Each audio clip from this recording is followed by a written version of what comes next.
Boa noite, 17 de junho de 2020, eu sou Márcio Rodrigues de Paula, médico jundiense há mais de 30 anos, bem-vindos a mais um Diário de Bordo. Vamos falar sobre uma pandemia que atingiu principalmente a Europa e a América do Norte entre os idos de 1917 e 1927. Uma pandemia que pouco se conhece, matou quase 1 milhão de pessoas e deixou quase 4 milhões em um estado catatônico, ou seja, como se fosse um coma profundo. Imagine o que seria você preso dentro de um corpo que não responde. O primeiro a descrever os sintomas, sinais e a histologia dessa síndrome de encefalite letárgica, dessa pandemia, foi um neurologista romeno chamado Constantin von Economo.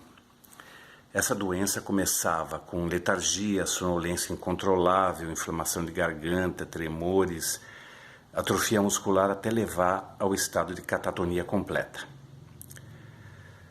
Pois bem, imaginem que 400 a.C., Hipócrates já tinha descrito sintomas e sinais semelhantes dessa síndrome.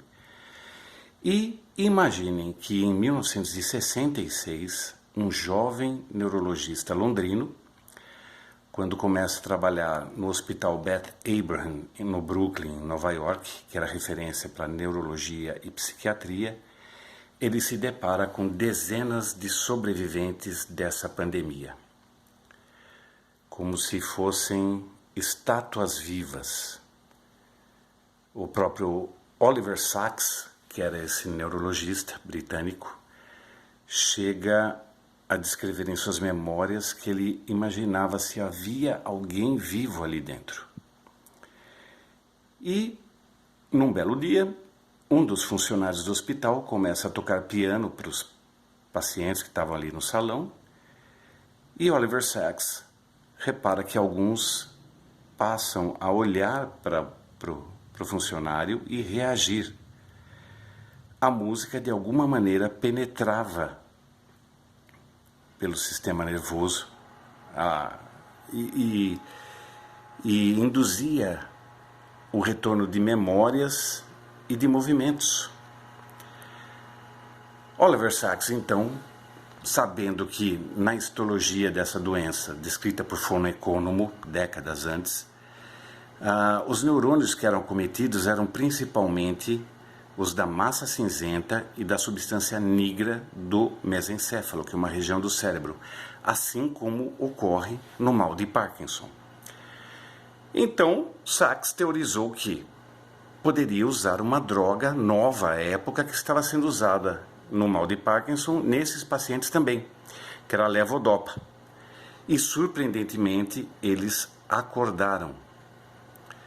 Pessoas que foram acometidas de uma doença que as paralisava na juventude acordaram próximos da velhice num mundo completamente diferente. E tudo isso pela interpretação do estímulo musical.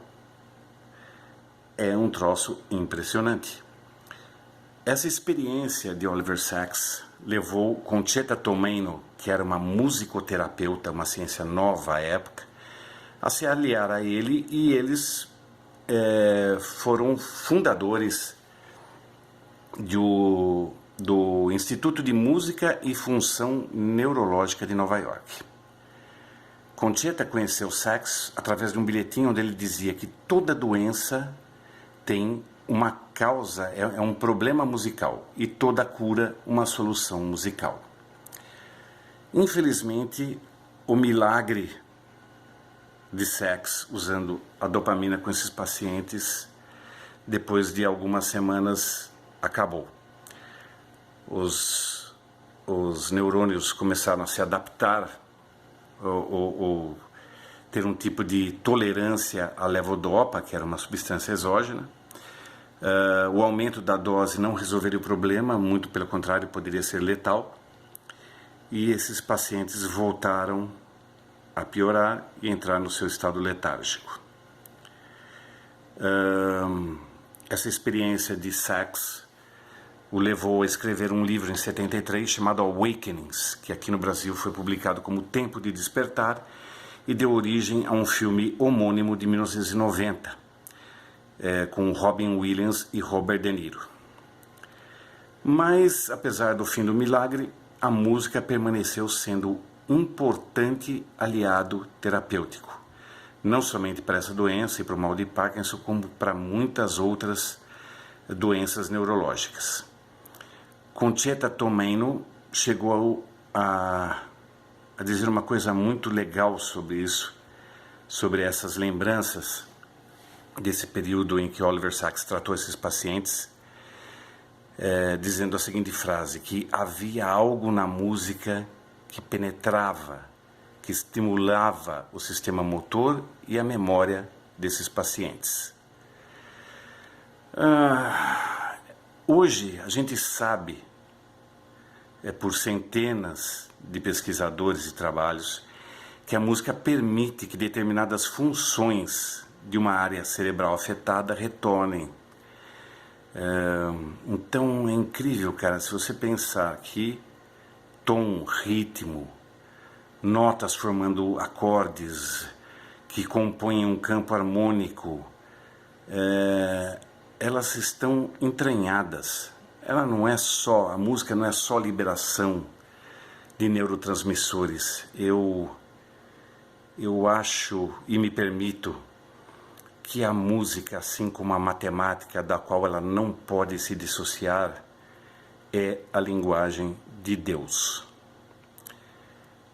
E falando sobre a linguagem de Deus, eu hoje vou encerrar esse diário de bordo com uma indicação musical, que também é uma homenagem à falecida professora e maestrina Josette Ferres, que nos deixou dia 8 de junho.